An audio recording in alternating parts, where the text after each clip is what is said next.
Para Noel Wilmette, 18 de mayo de 1944. Estimado señor Wilmette, muchas gracias por su carta. Usted pregunta si el totalitarismo, el culto al líder, etc., están realmente en auge, en tanto aparentemente esto mismo no sucede en este país y en Estados Unidos. Debo decir que creo, o temo, que tomando al mundo como un todo, estas cosas van a ir en incremento. Hitler, sin duda, pronto desaparecerá, pero solo a expensas de fortalecer a Stalin, los multimillonarios angloamericanos y toda suerte de pequeños Führers del tipo de Gaulle. Todos los movimientos nacionales, en todos lados, incluso aquellos nacidos como resistencia a la dominación alemana, parecen adoptar formas no democráticas para agruparse a sí mismos en torno a un Führer sobrehumano. Hitler, Stalin, Salazar, Franco, Gandhi, De Valera, son todos ejemplos varios y siguen la teoría de que el fin justifica los medios. En todas partes del mundo, los movimientos parecen ir en la dirección de las economías centralizadas que pueden funcionar en un sentido económico, pero no están organizadas democráticamente. Con esto vienen los horrores del nacionalismo emocional y una tendencia a descreer de la existencia de la verdad objetiva, dado que todos los hechos tienen que encajar con las palabras y las profecías de algún Führer infalible. En cierto sentido, la historia ya dejó de existir. Por ejemplo, ya no hay tal cosa como una historia de nuestro tiempo que pueda ser universalmente aceptada, y las ciencias exactas se encuentran amenazadas en tanto la necesidad militar deja de mantener a la gente a raya. Hitler puede decir que los judíos comenzaron la guerra, y si sobrevive, eso se convertirá en la historia oficial. No puede decir que 2 y 2 son 5 porque en la práctica, digamos, en balística, 2 y 2 tienen que ser 4. Pero si sobreviene el tipo de mundo que temo, un mundo donde 2 o 3 superestados sean incapaces de conquistarse el uno al otro, 2 y 2 podrían ser 5 si el Führer así lo desea. Esa, tanto como entiendo, es la dirección en la cual nos estamos moviendo actualmente, aunque claro, el proceso es reversible. En cuanto a la inmunidad comparativa de Gran Bretaña y los Estados Unidos, pese a lo que digan los pacifistas, aún no nos hemos convertido en estados totalitarios, y esto es un síntoma sumamente esperanzador. Creo muy profundamente, como expliqué en mi libro El león y el unicornio, en el pueblo inglés y su capacidad para centralizar su economía sin destruir la libertad en el proceso. Pero debemos recordar que Gran Bretaña y Estados Unidos no lo han intentado realmente, no han conocido la derrota o el sufrimiento severo, y hay algunos malos síntomas al momento de hacer el balance de los buenos. Para empezar, hay una indiferencia general al declive de la democracia. Se ha dado cuenta, por ejemplo, de que nadie en Inglaterra de menos de 26 años ha votado y que, según se puede entender, a la gran masa de población de esa edad no les importa demasiado esto. En segundo lugar, está el hecho de que los intelectuales son más totalitarios al juzgar a la gente común. En términos generales, la inteligencia inglesa se ha opuesto a Hitler, pero solo a cambio de aceptar a Stalin. Muchos de ellos están perfectamente listos para los métodos dictatoriales, la policía secreta, la falsificación sistemática de la historia, en tanto sientan que todo eso está de nuestro lado. De hecho, la afirmación de que en Inglaterra no tenemos un movimiento fascista significa que los jóvenes en este momento buscan su Führer donde sea. No podemos estar seguros de que eso no cambiará, tampoco de que el común de la población no piense de aquí a 10 años como ahora piensan los intelectuales. Espero que no, incluso confío en que no, pero si pasa, será a costa de una lucha.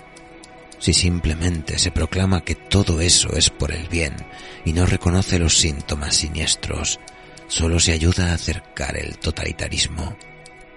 Usted también pregunta, Si pienso que el mundo tiende hacia el fascismo, ¿por qué no apoyo la guerra entonces? Es una elección entre demonios. Me imagino que todas las guerras lo son. Sé lo suficiente sobre el imperialismo británico como para que no me agrade, pero lo apoyaría frente al nazismo o al imperialismo japonés como el menos malévolo. Del mismo modo, apoyaría a la URSS frente a Alemania, porque pienso que la URSS no puede escapar completamente de su pasado y conserva suficiente de las ideas originales de la revolución para hacer de ello un fenómeno mucho más esperanzador que la Alemania nazi.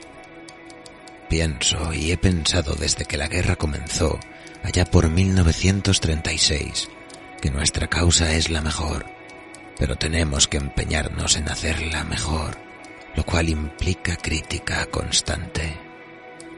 Suyo, sinceramente, George Orwell.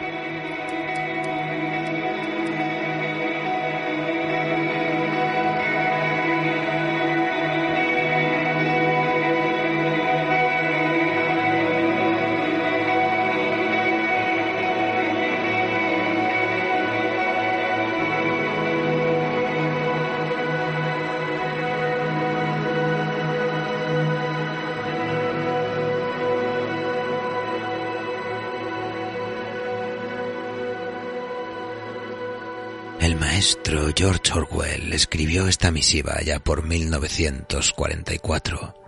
En ella aparecen ya algunos antecedentes de la que sería su obra más celebrada. 3 años después empezaría 1984, una novela política de ficción distópica en la que se plantean las bases fundamentales de lo que hoy en día denominamos sociedad orwelliana. Muchos analistas detectan paralelismos entre la sociedad actual y el mundo de 1984, sugiriendo que estamos comenzando a vivir un modelo social orwelliano, donde se manipula la información y se practica la vigilancia masiva y la represión política y social. Sin querer entrar en diatribas de paranoia colectiva o conspiraciones reptilianas, sin importar cuál sea nuestra opinión política sobre el modelo socioeconómico en el que nos haya tocado vivir, lo cierto es que estos 3 elementos de análisis son los que han convertido a 1984 en una de las novelas más citadas de las últimas décadas y una de las más utilizadas para criticar la represión, el abuso de poder y la manipulación colectiva en las sociedades modernas. Lo más curioso es que prácticamente todas las tendencias políticas se han apropiado de la novela en algún momento de la historia para vilipendiar a sus opositores. 1984 ha sido utilizada para demonizar el comunismo, el fascismo, el imperialismo, las hipocresías de las democracias actuales y casi cualquier movimiento que pretenda erigirse como controlador de alguna verdad absoluta. En general, 1984 es capaz de desmenuzar prácticamente todas las ideologías deterministas que se cruzan en su camino. Censurada y duramente criticada por distintos regímenes, es una novela imprescindible para entender los rasgos que definen la libertad individual y cómo, sin apenas darnos cuenta, en una sociedad de la información, podemos ser víctimas de un discurso programado para la redirección o la unificación del pensamiento. Esto podría resumirse en que si alguien pretendiese utilizar 1984 para validar una opinión política sobre el mundo y cargar contra sus enemigos, está cometiendo un grave error. Se trata de todo lo contrario. La novela se basa precisamente en criticar todas las políticas basadas en la idolatría del poder o de ninguna doctrina por encima del pensamiento. Más allá de las opiniones políticas de Orwell, el escritor la construyó tras una dura vida de experiencias personales en contra del imperialismo británico. Su compromiso como representante de las fuerzas del orden colonial en Birmania durante su juventud a favor del socialismo democrático, después de haber observado y sufrido las condiciones de vida de los trabajadores de Londres y París, y en contra del totalitarismo nazi y estalinista tras su participación en la Guerra Civil Española. Y así es como llegamos al comienzo de este viaje. Nuestro guía y protagonista de la novela es Winston Smith, que trabaja en el Ministerio de la Verdad. Su cometido es reescribir la historia, ironizando así el ideal declarado en el nombre del ministerio. Tras años trabajando para el partido, Winston se va volviendo consciente de que los retoques de la historia en los que consiste su trabajo son solo una parte de la gran farsa en la que se basa su gobierno, y descubre la falsedad intencionada de todas las informaciones procedentes del Partido Único. En su ansia de evadir la omnipresente vigilancia del Gran Hermano que está presente en todos los parámetros de la vida cotidiana de los ciudadanos, encuentra el amor de una joven rebelde llamada Julia, también desengañada del sistema político. Ambos encarnan así una resistencia de dos contra una sociedad que se vigila a sí misma. A través de una historia intrincada, con temas como el lavado de cerebro, el lenguaje, la psicología y la inventiva encaminados al control físico y mental de todos los individuos, o la educación totalitaria de la juventud, Orwell relata la historia trágica y aparentemente emancipadora de Winston Smith y Julia, quienes tratan de escapar de un sistema donde la intimidad y el libre pensamiento están prohibidos.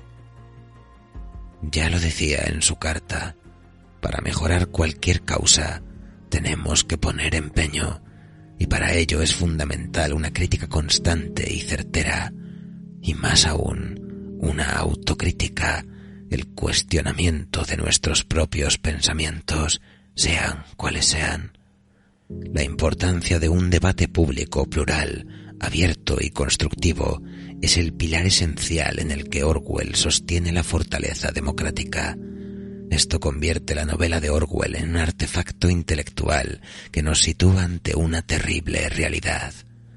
Quizás sea por esto que resulta interesante repasar algunas de las reflexiones que Orwell pone en la mente de Winston. Allá vamos.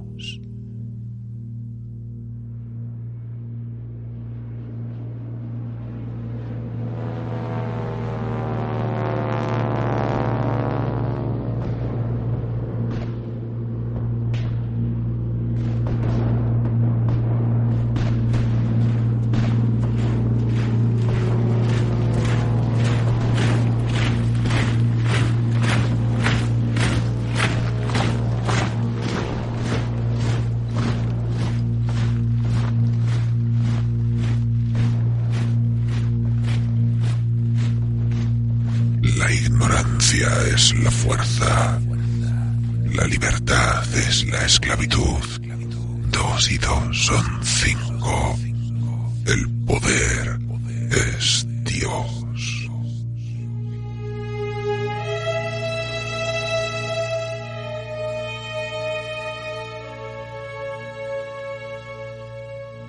Desde el inicio de los tiempos, probablemente desde fines del periodo neolítico, ha habido en el mundo 3 clases de personas: los altos, los medianos y los bajos. Se han subdividido de muchos modos, han llevado muy diversos nombres y su número relativo, así como la actitud que han guardado unos hacia otros, han variado de época en época, pero la estructura esencial de la sociedad nunca ha cambiado. Incluso después de enormes conmociones y de cambios que parecían irrevocables, la misma estructura ha vuelto a imponerse, igual que un giroscopio vuelve siempre a la posición de equilibrio por mucho que lo empujemos en un sentido o en otro. Los fines de estos 3 grupos son inconciliables. Los altos quieren quedarse donde están. Los medianos tratan de arrebatarles sus puestos a los altos. La finalidad de los bajos, cuando la tienen, porque su principal característica es hallarse aplastados por las exigencias de la vida cotidiana, consiste en abolir todas las distinciones y crear una sociedad en que todos los hombres sean iguales. Así, vuelve a presentarse continuamente la misma lucha social.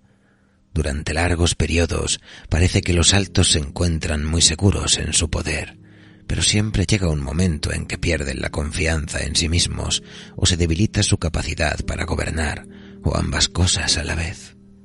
Entonces son derrotados por los medianos, que llevan junto a ellos a los bajos porque les han asegurado que ellos representan la libertad y la justicia.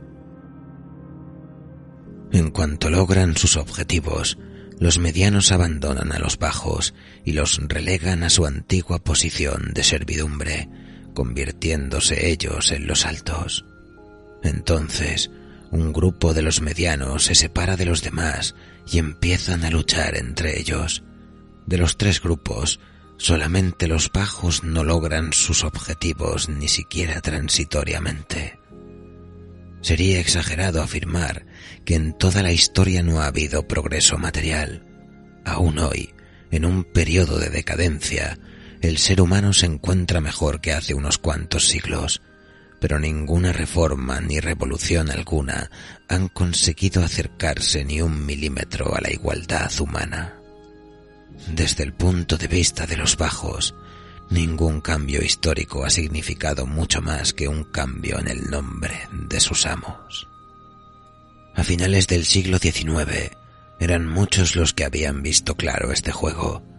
De ahí que surgieran escuelas del pensamiento que interpretaban la historia como un proceso cíclico y aseguraban que la desigualdad era la ley inalterable de la vida humana. Desde luego, esta doctrina ha tenido siempre sus partidarios, pero se había introducido un cambio significativo.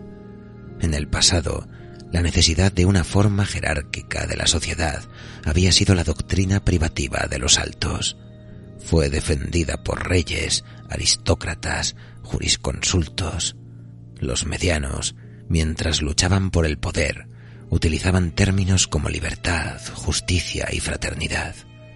Sin embargo, el concepto de la fraternidad humana empezó a ser atacado por individuos que todavía no estaban en el poder, pero que esperaban estarlo pronto. En el pasado, los medianos hicieron revoluciones bajo la bandera de la igualdad, pero se limitaron a imponer una nueva tiranía apenas desaparecida la anterior. En cambio, los nuevos grupos de medianos proclamaron de antemano su tiranía. El socialismo, teoría que apareció a principios del siglo XIX y que fue el último eslabón de una cadena que se extendía hasta las rebeliones de esclavos en la antigüedad, seguía profundamente infestado por las viejas utopías. Pero a cada variante de socialismo aparecida a partir de 1900 se abandonaba más abiertamente la pretensión de establecer la libertad y la igualdad. Los nuevos movimientos que surgieron a mediados del siglo, INSOC en Oceanía, neobolchevismo en Eurasia y adoración de la muerte en Asia Oriental, tenían como finalidad consciente la perpetuación de la falta de libertad y de la desigualdad social. Estos nuevos movimientos, claro está, nacieron de los antiguos y tendieron a conservar sus nombres y aparentaron respetar sus ideologías. Pero el propósito de todos ellos era sólo detener el progreso e inmovilizar a la historia en un momento dado. El movimiento de péndulo iba a ocurrir una vez más y luego a detenerse. Como de costumbre, los altos serían desplazados por los medianos, que entonces se convertirían a su vez en altos, pero esta vez, por una estrategia consciente, estos últimos altos conservarían su posición permanentemente.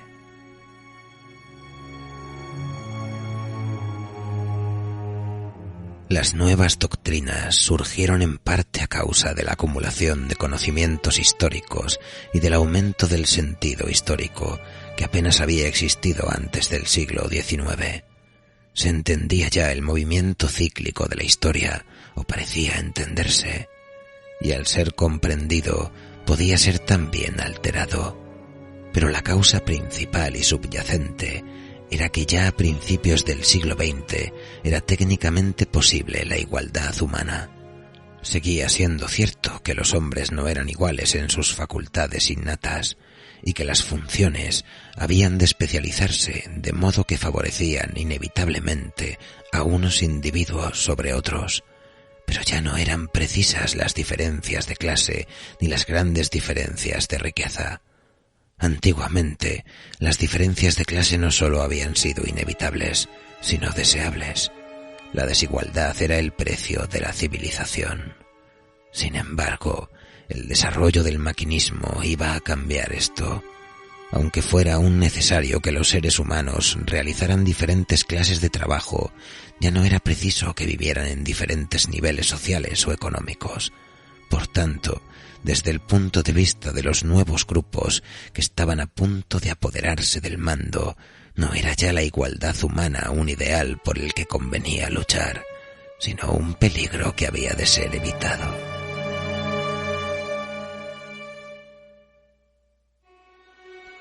En épocas más antiguas, cuando una sociedad justa y pacífica no era posible, resultaba muy fácil creer en ella. La idea de un paraíso terrenal en el que los hombres vivirían como hermanos, sin leyes y sin trabajo agotador, estuvo obsesionando a muchas imaginaciones durante miles de años. Y esta visión tuvo una cierta importancia incluso entre los grupos que de hecho se aprovecharon de cada cambio histórico. Los herederos de la Revolución Francesa, Inglesa y Americana habían creído parcialmente en sus frases sobre los derechos humanos, la libertad de expresión, la igualdad ante la ley y demás, e incluso se dejaron influir en su conducta por algunas de ellas hasta cierto punto. Pero hacia la década cuarta del siglo XX, todas las corrientes de pensamiento político eran autoritarias. Ese paraíso terrenal quedó desacreditado precisamente cuando podía haber sido realizado, y en el segundo cuarto del siglo XX volvieron a ponerse en práctica procedimientos que ya no se usaban desde hacía siglos. Encarcelamiento sin proceso, empleo de los prisioneros de guerra como esclavos, ejecuciones públicas, tortura para extraer confesiones, uso de rehenes y deportación de poblaciones en masa. Todo esto se hizo habitual y fue defendido por individuos considerados como inteligentes y avanzados. Los nuevos sistemas políticos se basaban en la jerarquía y la regimentación. Después de una década de guerras nacionales, guerras civiles, revoluciones y contrarrevoluciones en todas partes del mundo, surgieron el INSOC y sus rivales como teorías políticas inconmovibles. Pero ya las habían anunciado los varios sistemas, generalmente llamados totalitarios, que aparecieron durante el segundo cuarto de siglo, y se veía claramente el perfil que había de tener el mundo futuro. La nueva aristocracia estaba formada en su mayoría por burócratas, hombres de ciencia, técnicos, organizadores sindicales, especialistas en propaganda, sociólogos, educadores, periodistas y políticos profesionales. Esta gente, cuyo origen estaba en la clase media asalariada y en la capa superior de la clase obrera, había sido formada y agrupada por el mundo inhóspito de la industria monopolizada y el gobierno centralizado. Comparados con los miembros de las clases dirigentes en el pasado, esos hombres eran menos avariciosos, les tentaba menos el lujo y más el placer de mandar, y sobre todo tenían más conciencia de lo que estaban haciendo y se dedicaban con mayor intensidad a aplastar a la oposición. Esta última diferencia era esencial. Comparadas con la que hoy existe, todas las tiranías del pasado fueron débiles e ineficaces. Los grupos gobernantes se hallaban contagiados siempre en cierta medida por las ideas liberales y no les importaba dejar cabos sueltos por todas partes. Solo se preocupaban por los actos realizados y no se interesaban por lo que los súbditos pudieran pensar. En parte, esto se debe a que en el pasado ningún Estado tenía el poder necesario para someter a todos sus ciudadanos a una vigilancia constante. Sin embargo, el invento de la imprenta facilitó mucho el manejo de la opinión pública, y el cine y la radio contribuyeron en gran escala a acentuar este proceso. Con el desarrollo de la televisión y el adelanto técnico que hizo posible recibir y transmitir simultáneamente en el mismo aparato, terminó la vida privada. Todos los ciudadanos, o por lo menos todos aquellos ciudadanos que poseían la suficiente importancia para que mereciese la pena vigilarlos, podían ser tenidos durante las 24 horas del día bajo la constante observación de la policía y rodeados sin cesar por la propaganda oficial, mientras que se les cortaba toda comunicación con el mundo exterior.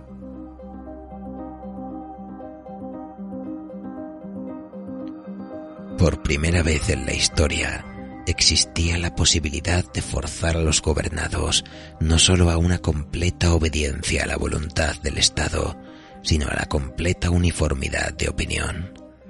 Después del periodo revolucionario entre los años 50 y tantos y 70, la sociedad volvió a agruparse como siempre, en altos, medios y bajos.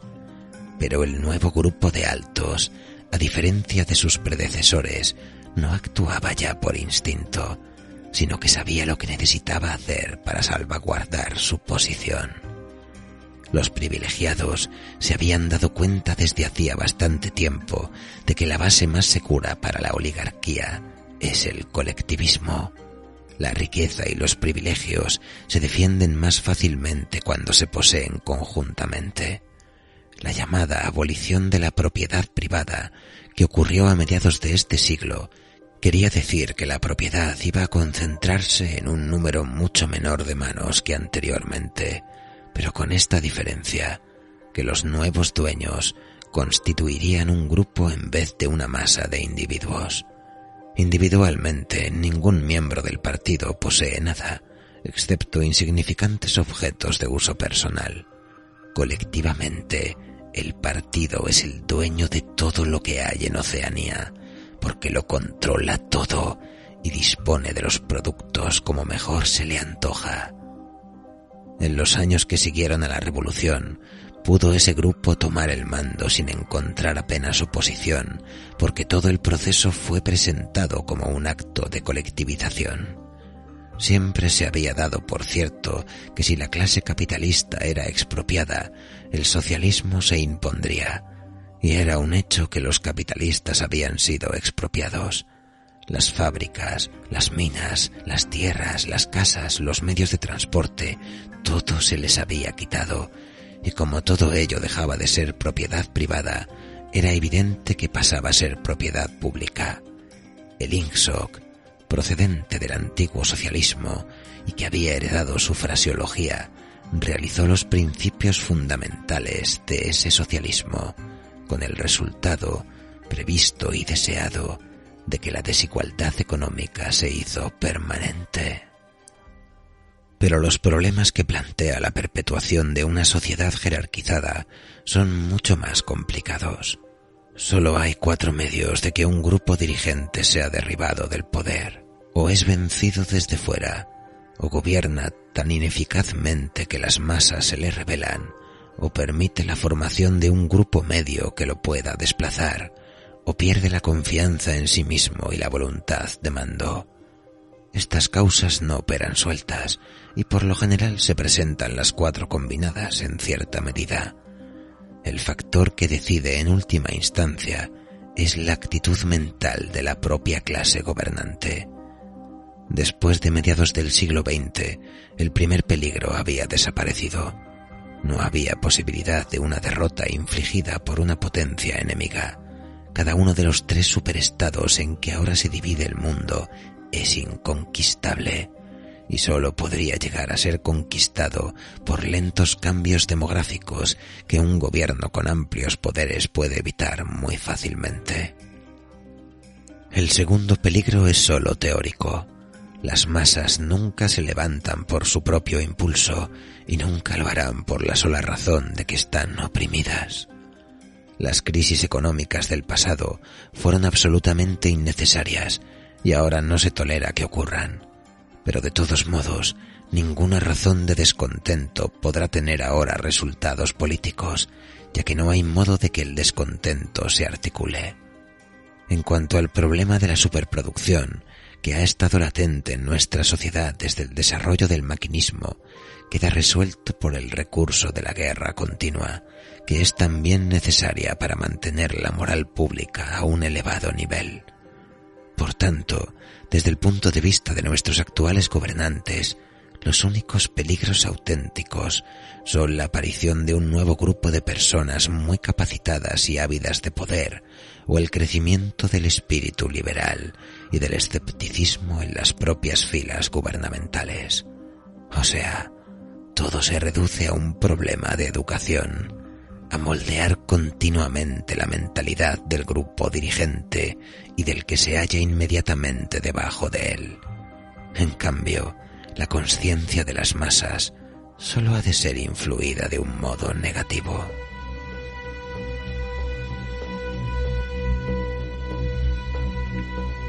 La ignorancia es la fuerza. La libertad es la esclavitud. 2 y 2 son 5. El poder es Dios.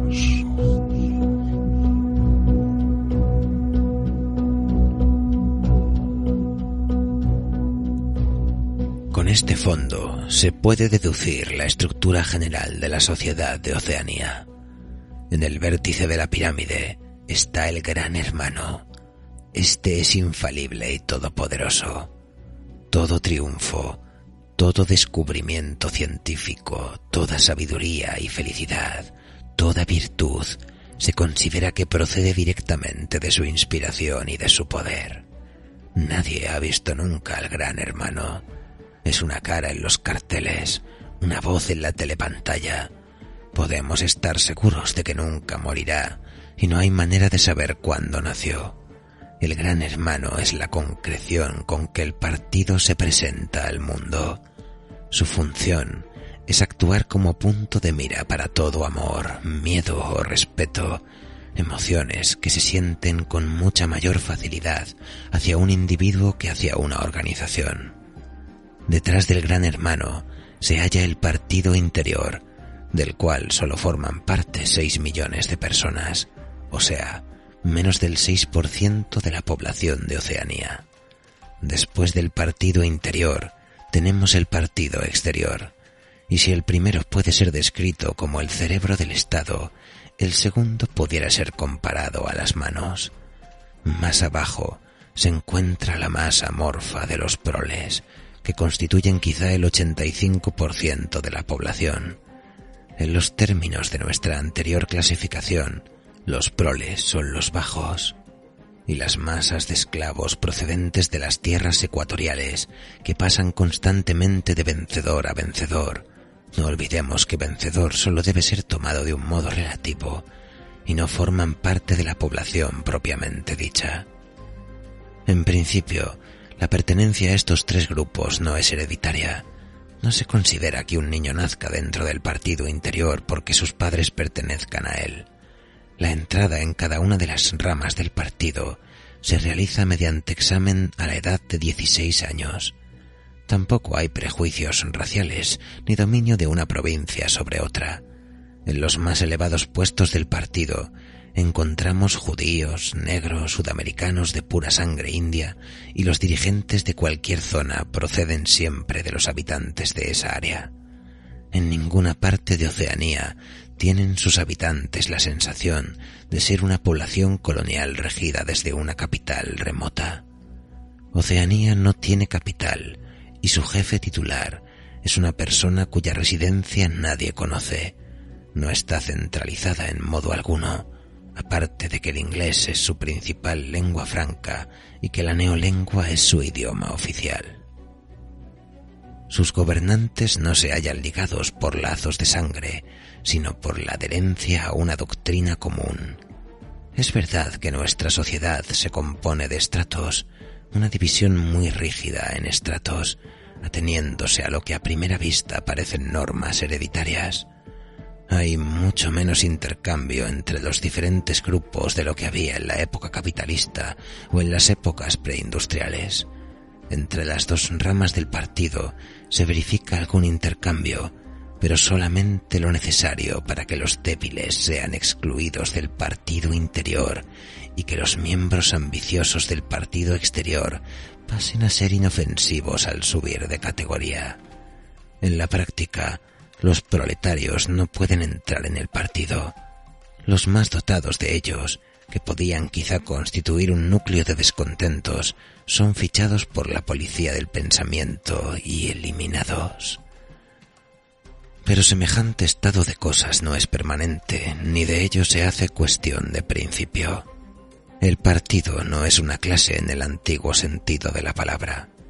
No se propone transmitir el poder a sus hijos como tales descendientes directos, y si no hubiera otra manera de mantener en los puestos de mando a los individuos más capaces, estaría dispuesto el partido a reclutar una generación completamente nueva de entre las filas del proletariado.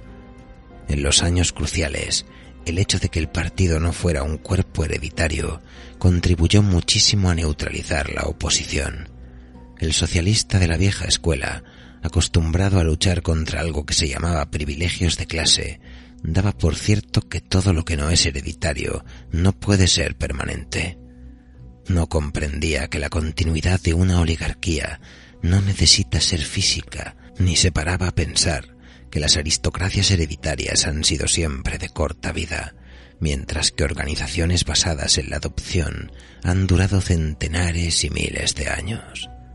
Lo esencial de la regla oligárquica no es la herencia de padre a hijo, sino la persistencia de una cierta manera de ver el mundo y de un cierto modo de vida impuesto por los muertos a los vivos. Un grupo dirigente es tal grupo en tanto pueda nombrarla a sus sucesores. El partido no se preocupa de perpetuar su sangre, sino de perpetuarse a sí mismo. No importa quién detenta el poder, con tal de que la estructura jerárquica sea siempre la misma.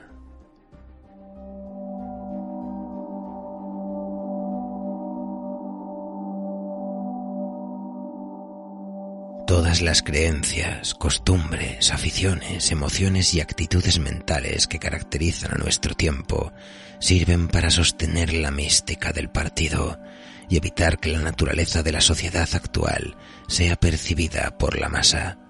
La rebelión física o cualquier movimiento preliminar hacia la rebelión no es posible en nuestros días. Nada hay que temer de los proletarios.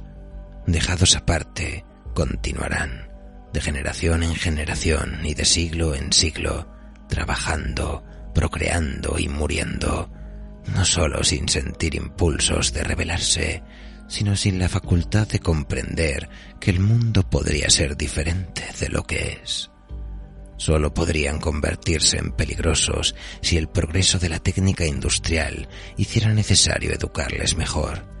Pero como la rivalidad militar y comercial ha perdido toda importancia, el nivel de la educación popular declina continuamente. Las opiniones que tenga o no tenga la masa se consideran con absoluta indiferencia. A los proletarios se les puede conceder la libertad intelectual por la sencilla razón de que no tienen intelecto alguno. En cambio, a un miembro del partido no se le puede tolerar ni siquiera la más pequeña desviación ideológica. Todo miembro del partido vive, desde su nacimiento hasta su muerte, vigilado por la policía del pensamiento. Incluso cuando está solo, no puede tener la seguridad de hallarse efectivamente solo. Donde quiera que esté, dormido o despierto, trabajando o descansando, en el baño o en la cama, puede ser inspeccionado sin previo aviso y sin que él sepa que lo inspeccionan.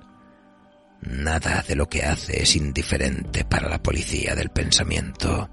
Sus amistades, sus distracciones, su conducta con su mujer y sus hijos, la expresión de su rostro cuando se encuentra solo, las palabras que murmura durmiendo, incluso los movimientos característicos de su cuerpo, son analizados escrupulosamente. No solo una falta efectiva en su conducta, sino cualquier pequeña excentricidad, cualquier cambio de costumbres, cualquier gesto nervioso que pueda ser el síntoma de una lucha interna, será estudiado con todo interés. El miembro del partido carece de toda libertad para decidirse por una dirección determinada. No puede elegir en modo alguno. Por otra parte, sus actos no están regulados por ninguna ley ni por un código de conducta claramente formulado. En Oceanía no existen leyes. Los pensamientos y actos que una vez descubiertos acarrean la muerte segura no están prohibidos expresamente, y las interminables purgas, torturas, detenciones y vaporizaciones no se le aplican al individuo como castigo por crímenes que haya cometido, sino que son sencillamente el barrido de personas que quizás algún día pudieran cometer un crimen político. No solo se le exige al miembro del partido que tenga las opiniones que se consideran buenas, sino también los instintos ortodoxos. Muchas de las creencias y actitudes que se le piden no llegan a fijarse nunca en normas estrictas y no podrían ser proclamadas sin incurrir en flagrantes contradicciones con los principios mismos del Ingsoc. Si una persona es ortodoxa por naturaleza, sabrá en cualquier circunstancia, sin detenerse a pensarlo, cuál es la creencia acertada o la emoción deseable. Pero en todo caso, un enfrentamiento mental complicado que comienza en la infancia y se concentra en torno a las palabras neolingüísticas para crimen, negro-blanco y doble pensar, le convierte en un ser incapaz de pensar demasiado sobre cualquier tema. Espera que todo miembro del partido carezca de emociones privadas y que su entusiasmo no se enfríe en ningún momento. Se supone que vive en un continuo frenesí de odio contra los enemigos extranjeros y los traidores de su propio país, en una exaltación triunfal de las victorias y en absoluta humildad y entrega ante el poder y la sabiduría del partido. Los descontentos producidos por esta vida tan seca y poco satisfactoria son suprimidos de raíz mediante la vibración emocional de los 2 minutos de odio, y las especulaciones que podrían quizá llevar a una actitud escéptica o rebelde son aplastadas en sus comienzos, o mejor dicho, antes de asomar a la conciencia mediante la disciplina interna adquirida desde la niñez.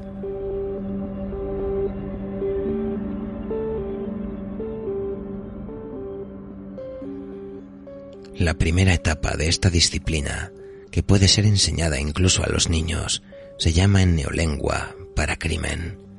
Paracrimen significa la facultad de parar, de cortar en seco, de un modo casi instintivo, todo pensamiento peligroso que pretenga salir a la superficie. Incluye esta facultad de no percibir las analogías, de no darse cuenta de los errores de lógica, de no comprender los razonamientos más sencillos si son contrarios a los principios del Ingsoc, y de sentirse fastidiado e incluso asqueado por todo pensamiento orientado en una dirección herética. Paracrimen equivale, pues, a estupidez protectora. Pero no basta con la estupidez. Por el contrario, la ortodoxia, en su más completo sentido, exige un control sobre nuestros procesos mentales, un autodominio tan completo como el de una contorsionista sobre su cuerpo. La sociedad oceánica se apoya, en definitiva, sobre la creencia de que el Gran Hermano es omnipotente y que el partido es infalible.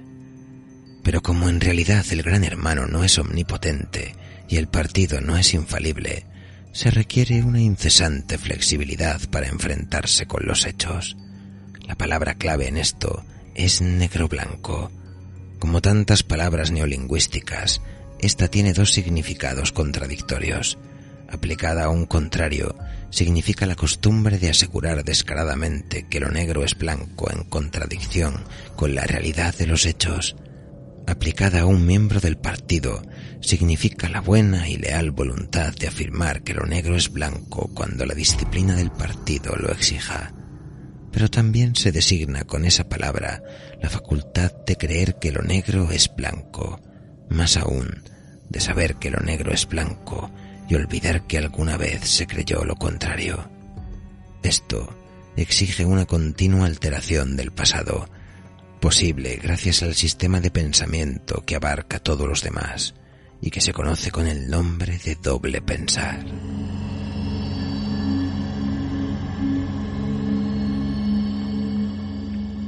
La ignorancia es la fuerza. La libertad es la esclavitud. 2 y 2 son 5. El poder es Dios.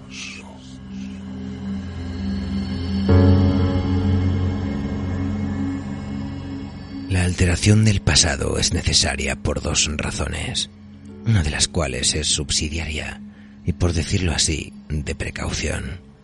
La razón subsidiaria es que el miembro del partido, lo mismo que el proletario, tolera las condiciones de vida actuales, en gran parte porque no tiene con qué compararlas. Hay que cortarle radicalmente toda relación con el pasado, así como hay que aislarlo de los países extranjeros, porque es necesario que se crea en mejores condiciones que sus antepasados y que se haga la ilusión de que el nivel de comodidades materiales crece sin cesar. Pero la razón más importante para reformar el pasado es la necesidad de salvaguardar la infalibilidad del partido. No solamente es preciso poner al día los discursos, estadísticas y datos de toda clase para demostrar que las predicciones del partido nunca fallan, sino que no puede admitirse en ningún caso que la doctrina política del partido haya cambiado lo más mínimo, porque cualquier variación de táctica política es una confesión de debilidad. Si, por ejemplo, Eurasia o Asia Oriental es la enemiga de hoy, es necesario que ese país, según las circunstancias, figure como el enemigo de siempre. Así, la historia ha de ser escrita continuamente.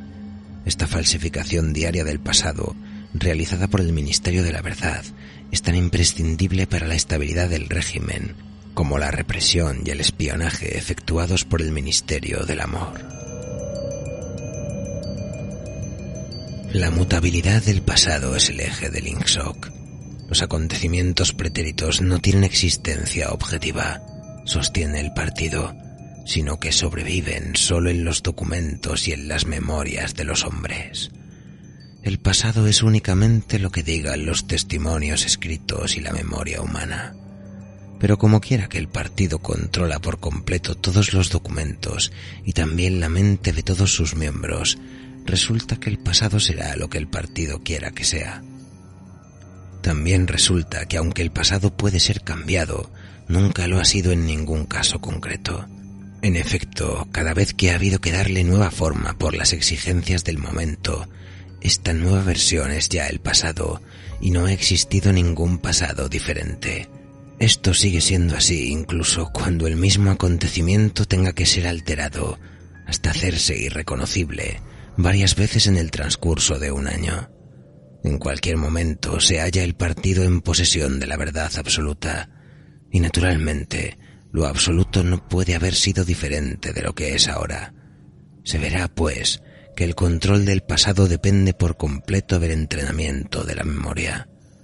La seguridad de que todos los escritos están de acuerdo con el punto de vista ortodoxo que exigen las circunstancias no es más que una labor mecánica, pero también es preciso recordar que los acontecimientos ocurrieron de la manera deseada. Y si es necesario adaptar de nuevo nuestros recuerdos o falsificar los documentos, también es necesario olvidar que se ha hecho esto. Este truco puede aprenderse como cualquier otra técnica mental.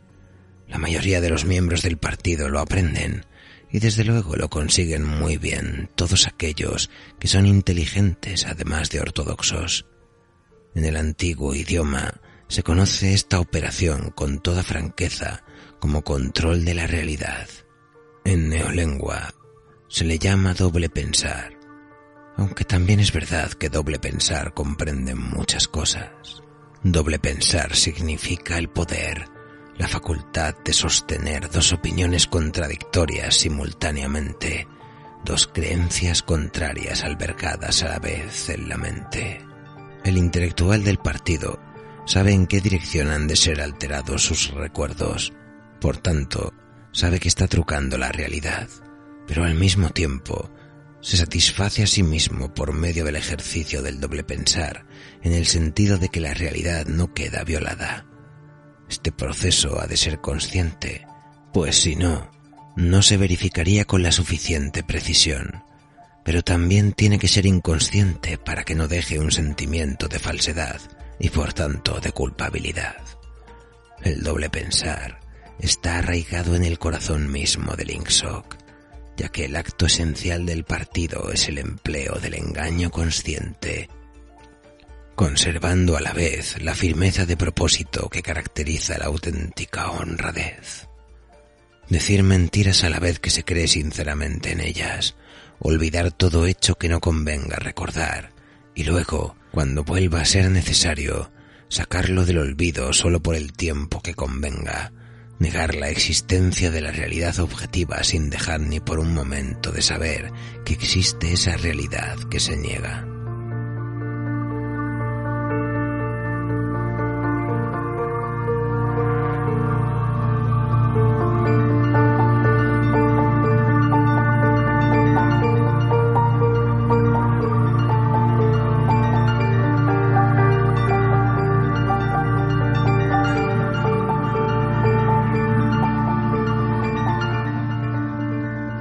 Todas las oligarquías del pasado han perdido el poder porque se anquilosaron o por haberse reblandecido excesivamente, o bien se hacían estúpidas y arrogantes, incapaces de adaptarse a las nuevas circunstancias, y eran vencidas, o bien se volvían liberales y cobardes, haciendo concesiones cuando debieron usar la fuerza y también fueron derrotadas. Es decir, cayeron por exceso de consciencia o por pura inconsciencia. El gran éxito del partido es haber logrado un sistema de pensamiento en que tanto la consciencia como la inconsciencia pueden existir simultáneamente, y ninguna otra base intelectual podría servirle al partido para asegurar su permanencia. Si uno ha de gobernar y de seguir gobernando siempre, es imprescindible que desquicie el sentido de la realidad, porque el secreto del gobierno infalible consiste en combinar la creencia en la propia infalibilidad con la facultad de aprender de los pasados errores.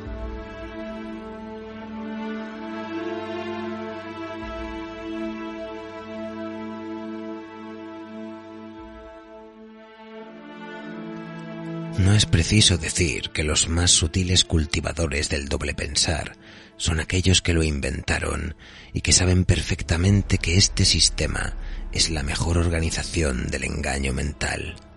En nuestra sociedad, aquellos que saben mejor lo que está ocurriendo son a la vez los que más lejos están de ver al mundo como realmente es. En general, a mayor comprensión, mayor autoengaño. Los más inteligentes son en esto los menos cuerdos. Un claro ejemplo de ello es que la histeria de guerra aumenta en intensidad a medida que subimos en la escala social. Aquellos cuya actitud hacia la guerra es más racional son los súbditos de los territorios disputados.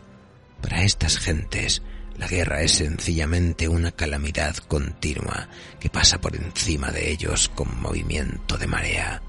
Para ellos es completamente indiferente cuál de los bandos va a ganar. Saben que un cambio de dueño significa solo que seguirán haciendo el mismo trabajo que antes, pero sometidos a nuevos amos que los tratarán igual que los anteriores. Los trabajadores algo más favorecidos, a los que llamamos proles, solo se dan cuenta de un modo intermitente de que hay guerra. Cuando es necesario, se les inculca el frenesí de odio y miedo, pero si se les deja tranquilos, son capaces de olvidar durante largos periodos que existe una guerra. Y en las filas del partido, sobre todo en las del partido interior, hallamos el verdadero entusiasmo bélico. Solo creen en la conquista del mundo los que saben que es imposible. Esta peculiar trabazón de elementos opuestos, conocimiento con ignorancia, cinismo con fanatismo, es una de las características distintivas de la sociedad oceánica. La ideología oficial abunda en contradicciones incluso cuando no hay razón alguna que las justifique. Así, el partido rechaza y vivifica todos los principios que defendió en un principio el movimiento socialista y pronuncia esa condenación precisamente en nombre del socialismo. Predica el desprecio de las clases trabajadoras, un desprecio al que nunca se había llegado, y a la vez viste a sus miembros con un uniforme que fue en tiempos el distintivo de los obreros manuales y que fue adoptado por esa misma razón. Sistemáticamente socava la solidaridad de la familia y al mismo tiempo llama a su jefe supremo con un nombre que es una evocación de la lealtad familiar.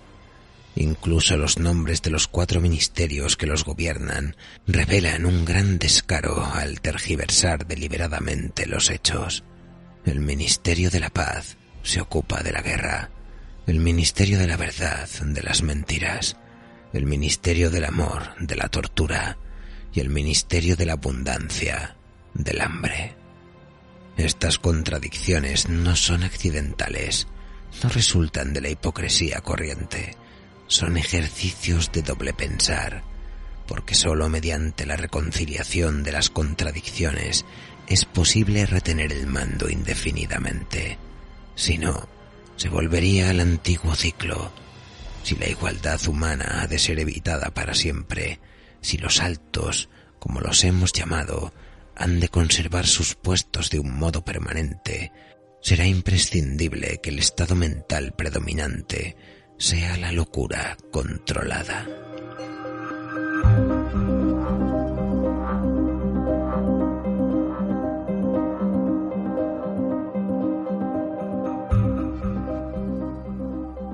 Pero hay una cuestión que hasta ahora hemos dejado a un lado. ¿Por qué debe ser evitada la igualdad humana? Suponiendo que la mecánica de este proceso haya quedado aquí claramente descrita, debemos preguntarnos ¿cuál es el motivo de este enorme y minucioso esfuerzo planeado para congelar la historia de un determinado momento? Llegamos con esto al secreto central.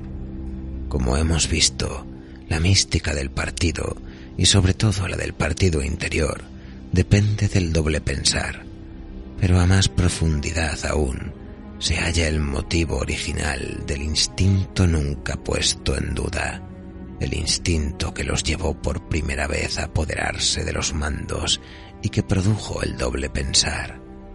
La policía del pensamiento, la guerra continua y todos los demás elementos que se han hecho necesarios para el sostenimiento del poder. El partido quiere tener el poder por amor al poder mismo. No les interesa el bienestar de los demás, solo les interesa el poder. No la riqueza, ni el lujo, ni la longevidad, ni la felicidad, solo el poder puro. Y por eso, esta es la única oligarquía que se ha mantenido, porque saben lo que están haciendo. Los nazis alemanes y los comunistas rusos se acercaban mucho en sus métodos, pero nunca tuvieron el valor de reconocer sus propios motivos. Pretendían, quizás sinceramente, que se habían apoderado de los mandos contra su voluntad y por un tiempo limitado, y que a la vuelta de la esquina, como quien dice, había un paraíso donde todos los seres humanos serían libres e iguales. Pero aquí no somos así. Sabemos que nadie se apodera del mando con la intención de dejarlo. El poder no es un medio, sino un fin en sí mismo.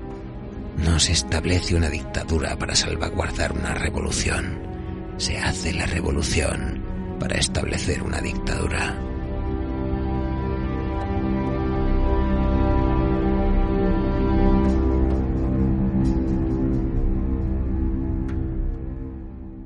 Si le preguntaras a alguien del poder central, te diría que el objeto de la persecución no es más que la persecución misma.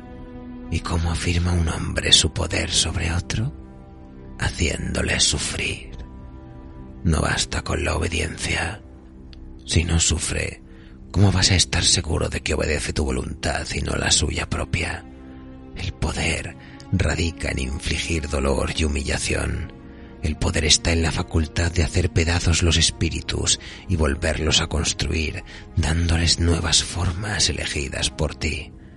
¿Empiezas a ver qué clase de mundo estamos creando? Es lo contrario, exactamente lo contrario de esas estúpidas utopías hedonistas que imaginaron los antiguos reformadores. Un mundo de miedo, de ración y de tormento. Un mundo de pisotear y ser pisoteado.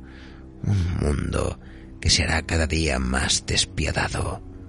El progreso de nuestro mundo será la consecución de más dolor. Las antiguas civilizaciones sostenían basarse en el amor o en la justicia. La nuestra se funda en el odio. En nuestro mundo no habrá más emociones que el miedo, la rabia, el triunfo y el autorrebajamiento. Todo lo demás lo destruiremos. Todo. Estamos suprimiendo los hábitos mentales que han sobrevivido de antes de la revolución, cortando los vínculos que unían al hijo con el padre, un hombre con otro y al hombre con la mujer. Nadie se fía ya de su esposa, de su hijo ni de su amigo. Pero en el futuro no habrá ya esposas ni amigos. Los niños se les quitarán a las madres al nacer, como se les quitan los huevos a la gallina cuando los pone. El instinto sexual será arrancado donde persista. La procreación consistirá en una formalidad anual como la renovación de la cartilla de racionamiento. Suprimiremos el orgasmo. Nuestros neurólogos trabajan en ello. No habrá lealtad. No existirá más fidelidad que la que se le debe al partido, ni más amor que el amor al gran hermano.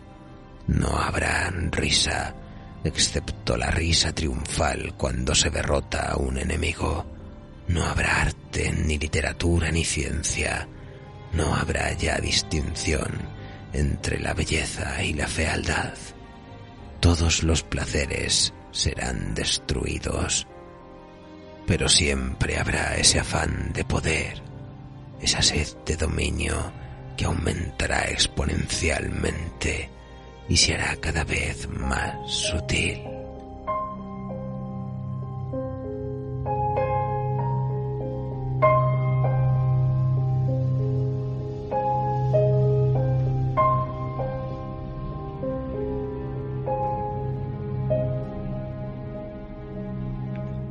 La ignorancia es la fuerza. La libertad es la esclavitud. 2 y 2 son 5. El poder es Dios.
Volviendo al mundo real, precisamente el 1 de enero de 1984, el doctor Edmund van den Bosch dedicó un completo artículo a la novela en el New York Times, que comienza con una cita del filósofo francés Montesquieu. En una sociedad libre, no siempre es importante que los individuos razonen bien. Es suficiente con que razonen. De su pensamiento individual nace la libertad. Exactamente 2 siglos después, Orwell dio una ilustración trágica de lo que sería el mundo sin la libertad de pensar. Orwell tenía la intención de llamar a su libro El último hombre en Europa, como un tributo a la cualidad esencial que distinguía al hombre del mundo que le rodeaba, es decir, su capacidad de pensar por sí mismo. Ese es Winston, el personaje principal de la novela. Su tragedia personal es un pequeño incidente en la agonía mundial de la libertad humana. 1984 retrata un mundo dividido en 3 estados, cada uno de ellos soberano y bajo un gobierno totalitario. Oceanía, Eurasia y Asia Oriental son conglomerados de poder en los que gobiernan los infalibles y todopoderosos líderes. Oceanía se parece mucho a una versión extendida de la OTAN, al menos en su geografía. Eurasia es obviamente la zona de influencia rusa y Asia Oriental, el lejano Oriente. En el momento de la publicación de la novela, la Alianza del Atlántico Norte se estaba formando. Rusia había entrado en la carrera armamentística y China todavía estaba inmersa en una guerra civil, pero ya estaba claro que Mao Zedong derrotaría a los ejércitos desmoralizados de los nacionalistas. La supervivencia de cada uno de los 3 estados orwellianos se basó en estrategias simples y efectivas. Someter a los ciudadanos y convertirlos en una masa de seres irracionales que ejecutan ciegamente la voluntad del gran hermano. Alimentar el odio de la población contra su enemigo a través de un estado constante de guerra limitada. En todo momento, el Estado debe tener la capacidad de destruir a los demás estados para que la fuerza militar de cada uno sea un elemento disuasorio de la guerra total. Y finalmente, cambiar periódicamente sus alianzas para evitar la unión de 2 estados contra el tercero. Las advertencias de Orwell son más relevantes que nunca. Aunque no exista el gran hermano, o éste no haya podido destruir el pensamiento individual, en gran parte de nuestro mundo siguen teniendo éxito, a través de la gestión de la información y la censura, graves afrentas contra nuestra capacidad para pensar libremente. Incluso en el mundo que se dice libre, los intereses comerciales y políticos, las fake news y las informaciones manipuladas intentan tergiversar la verdad para generar un enfrentamiento perpetuo entre ciudadanos que deberían compartir intereses por el bien colectivo y el mantenimiento de un estado de bienestar. En los medios de comunicación y las redes sociales se desvirtúa la realidad, se legitiman argumentos irracionales y se crean tendencias constantemente que generan caos y confusión, que se contradicen o directamente privan al receptor de la construcción de ideas propias. Las agencias gubernamentales invaden la privacidad y los líderes políticos son capaces de justificar la corrupción o la ocultación de información como parte de un sistema de normalidad democrática. Y cuando las crisis terribles de nuestro nuevo tiempo se expanden y se replantean las grandes preguntas, el maestro Orwell nos ofrece siempre una perspectiva crítica y constructiva, donde la responsabilidad recae en la necesidad de que los ciudadanos nos formemos e informemos con criterio propio, sin obedecer dogmas o líneas de pensamiento que golpean directamente al corazón de la igualdad, la paz y la libertad. Muchos de los pilares de justicia que nos sostienen siguen empujando el diálogo. Vivimos en un mundo más desarrollado y repleto de recursos que nunca. Mientras seamos capaces de preservarlo, de redefinirnos y fomentar ese diálogo, se mantendrá viva la esperanza de paz y justicia, siempre prestando atención a las advertencias de 1984. Debemos pensar por nosotros mismos, combatir el entorpecimiento de nuestros esquemas mentales. Debemos aprender a leer, a estimular la imaginación, a cultivar nuestra conciencia y nuestras propias creencias. Todos necesitamos esa habilidad para defendernos y preservar nuestras mentes.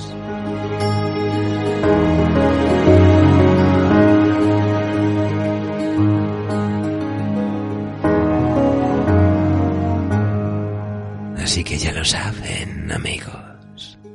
Si alguien aprovecha la situación de crisis y debilidad para decirles lo que deben pensar, si se erigen adalid de la verdad suprema o la justicia, si afirma tener en sus manos la respuesta a todos los grandes problemas de la humanidad, como si un genio de la lámpara se tratara, si para ello tan solo exige repetir sus dogmas, cual simios amaestrados en la obediencia ciega del que no quiere ver, desconfíen de sus mensajes retorcidos, tómense un descanso, siéntense en su cubil favorito y relean al maestro Orwell para desconcierto y pavor de los nuevos adalides del doble pensar. Mientras tanto, pueden escucharnos cuando a ustedes les plazca a través de nuestro podcast en www.evox.com o en nuestro portal dimensional en noviembrenocturno.es. No podemos irnos sin agradecer una vez más a todos nuestros mecenas su apoyo tentacular, sin el cual este programa no habría sido posible. Si quieren formar parte de nuestro culto primigenio y ayudarnos a seguir ofreciendo las obras de los grandes maestros de la literatura, no duden en visitar nuestro perfil de iVoox y pulsar sobre el botón de apoyar. Nosotros, por nuestras partes, nos vamos a tomar un whisky a deshora, porque somos felices con poco. Les deseamos una apacible madrugada desde noviembre nocturno.